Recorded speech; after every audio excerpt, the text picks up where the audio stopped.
ఎవడైతే అరాచకం జరిగిన చోట ప్రొటెక్ట్ చేయాల్సిన వాడే తనే అరాచక శక్తి అయితే ఇంకెవరి దగ్గరికి పోతారు?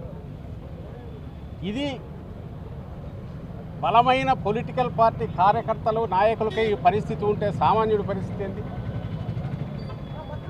నిన్నటికి నిన్న కాలేజీ శాతవాహన కాలేజీ అని కొట్టారు ఆ రాత్రి ఇష్యూ నాకు పెద్ద దాంట్లోకి పోనవసరం నాకు. ఒక 50-60 ఏళ్ళ నుంచి నడుస్తున్న ఎడ్యుకేషనల్ ఇన్స్టిట్యూషన్ అది రాత్రి అర్ధరాత్రి పోయి కొట్టాల్సిన అవసరం లేదు. 10 రోజుల నుంచి నడుస్తుంది. కిడ్నాప్ కూడా అయ్యారన్నారు.